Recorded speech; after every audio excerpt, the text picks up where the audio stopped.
अस्सलाम वालेकुम 3 क्लास, कैसे हैं आप सब। उम्मीद है आप सब खैरियत से होंगे। तो बच्चों, आज का हमारा उन्वान है किसान और बादशाह। उन्वान क्या है? किसान और बादशाह। ये कहानी आपका जो उर्दू का तहलीकी पैड है उसके सफ़ा नंबर 5 पर है। ये कहानी कहाँ है? सफ़ा नंबर 5 पर। तो आपने इस कहानी के बारे में आज हम पढ़ेंगे और मैं आपको बताऊंगी। ये बहुत ज़्यादा इंटरेस्टिंग कहानी है, आपको बड़ा ज़्यादा मज़ा आने वाला है इसको पढ़ के। शेख सादी ने ये कहानी लिखी है। वो एक राइटर हैं, किताबों को लिखने वाले हैं। उन्होंने बहुत ज़्यादा किताबें लिखी और उनकी बहुत ज़्यादा किताबों में से यहाँ गुलिस्तान और बोस्तान का जिक्र है। बोस्तान में किसान और बादशाह कहानी बताई गई है। इस कहानी के अंदर हम किसान और बादशाह की ज़िंदगी के बारे में पढ़ेंगे कि उन लोगों की ज़िंदगी का यहाँ कौन सा वाक़या बयान हुआ है। तो बच्चों, एक किसान था, वो जंगल से गुजर रहा था। तो रास्ते में कीचड़ वाली जगह आ गई, जहाँ बहुत ज़्यादा कीचड़ था, गंदगी वाली जगह थी। तो उस जगह पर उसका जो गधा था वो वहाँ आके गिर गया और जो किसान था वो बहुत ज़्यादा परेशान हुआ उसको देखकर। कहने लगा कि ये मैंने तो अपना काम करने जाना था, मैं वो गधे के ऊपर, उसने काफ़ी ज़्यादा चीज़ें लादी हुई थी, रखी हुई थी। तो वो कह रहा था कि मैंने ये इतना ज़्यादा बोझ इस पर रखा हुआ है, अगर ये गिर गया है तो मैं इसको कैसे उठाऊँगा। वो परेशान हो गया, लेकिन उसने उसको उठाने की बहुत ज़्यादा कोशिश की। वो उस कोशिश में नाकाम हो गया, रायगा गई उसकी तमाम कोशिशें।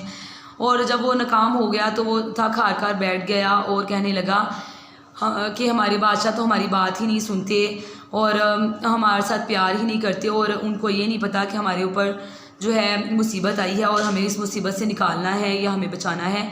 वो बादशाह को बुरा भला कहने लग गया और अचानक वहाँ बादशाह का गुज़र हो जाता है। बादशाह वहाँ से गुज़रता है अपने गुलामों के साथ, और बादशाह जो किसान उसके बारे में बुरा भला कह रहा होता है तो बादशाह वो सारी बात सुन लेता है। तो उसके जो गुलाम होते हैं बादशाह के, वो कहते हैं कि बादशाह अगर आपका हुक्म हो तो हम फिर इस जो है ये किसान आपकी जो बुराई कर रहा है, आपको बुरा भला कह रहा है, तो हम इसका अंजाम देंगे, हम इसकी सज़ा देना चाहते हैं। लेकिन बादशाह उन सब की बातें सुनकर चुप हो जाता है और उसके पास, किसान के पास, अपने घोड़ों के साथ और गुलामों के समेत वहाँ जाता है। और वहाँ जाकर उसको कहता है कि किसान से पूछता है तुम्हारे साथ क्या मसला हुआ है, क्यों तुम इस तरह कह रहे हो। वो एक दफ़ा उससे बात पूछता है इस तरह कि आपने मेरे साथ क्यों बोला है, मेरे लिए क्यों बुराई की बातें की हैं या इस तरह। तो वो बाद में जो किसान होता है वो कहता है कि हाँ जी, मैं बहुत ज़्यादा परेशान था और मुझे मतलब जब मेरा गधा गिर गया तो इस पर बहुत ज़्यादा बोझ रखा हुआ था और मैं उसको उठा नहीं सका, तो इसलिए मैं मतलब उसने अपनी गलती का एतराफ़ किया। लेकिन उसको उस वक्त नहीं पता होता जब वो बोल रहा होता है। इस वजह से बादशाह के जो गुलाम होते हैं वो बहुत ज़्यादा गुस्से में आ जाते हैं। लेकिन बादशाह उसकी बात को सुनकर उसे किसी किस्म की कोई सज़ा नहीं देता। वो उसको कहता है कि मैं तुम्हें इस चीज़ पर माफ़ करता हूँ, तुम आइंदा ऐसी गलती मत करना। और वो उसके साथ हमेशा ही रहमदिली का मुजाहरा करता है, क्योंकि वो एक रहमदिल बादशाह होता है। तो वो कहता है कि मैं तुम्हारे साथ रहमदिली करूँगा, तुम बिल्कुल ऐसा कभी मुसीबत में फंसो तो ऐसा कभी ना बोलना। तो वो कहता है कि मैं इस चीज़ की एतराफ़ करता हूँ, माफ़ी मांगता हूँ कि मैं ऐसा कभी नहीं करूँगा। तो घोड़ा जो होता है, बादशाह होता है, वो इस पर उसको एक घोड़ा इनाम में देता है। और उसके बाद जो किसान होता है वो बहुत ज़्यादा खुश हो जाता है और आइंदा वो अपना सारा जो बोझ होता है या जिस तरीके का भी वो काम करता है, अपना सारा जो नमक की बोरियाँ वो भरता है और उसके ऊपर जो सामान वो गधे के ऊपर रखता है वो अपना सारा बोझ घोड़े के ऊपर रखता है और आप खुशी खुशी अपनी ज़िंदगी को बसर करने लग जाता है, ज़िंदगी गुजारने लग जाता है।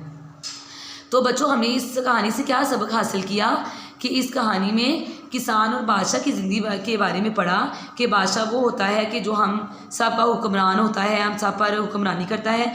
किसान एक बहुत गरीब था, तो उसने अगर बुराई की तो बादशाह ने उसका रहमदिली का मुजाहरा करते हुए उसका जवाब दिया और उसको घोड़ा इनाम में दिया।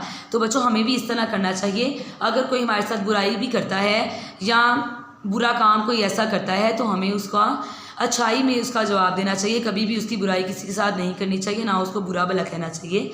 तो आपने आज की कहानी के बारे में पढ़ लिया कि किसान और बादशाह के बारे में इस कहानी में क्या बताया गया है। तो बच्चों, उस कहानी में से मैंने आपको मुश्किल अल्फाज यहाँ लिख दिए हैं बोर्ड पर। आपने हाथ में लेड पेंसिल रखनी है उस सफ़ा नंबर 5 पर। इसी कहानी में से आपने जो लफ्ज़ है वो अंडरलाइन करते जाना है। पहला लफ्ज़ है शेख सादी, गुलिस्तान, बोस्तान, कीचड़, गदा, रायगां, इत्तफाकन, अंजाम, गुस्ताही, मजबूर, फंसा, घोड़ा। तो बच्चों ये तमाम अल्फाज थे जो कि आपने इमला में लिखने हैं, जो आपकी यहाँ डायरी मेंशन है।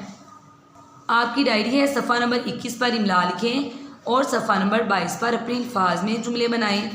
तो बच्चों जैसे आप लोग बनाते हैं पहले कि एक सफ़ा पर आप इमला लिखते हैं, दूसरे पर जुमले बनाते हैं, इसी तरह आपने ये जो 12 अल्फाज आपके सामने लिखे हुए हैं इन सब को सफ़ा नंबर 21 पर इमला के तौर पर लिखना है और बहुत ज़्यादा खूबसूरत लिखाई में लिखना है।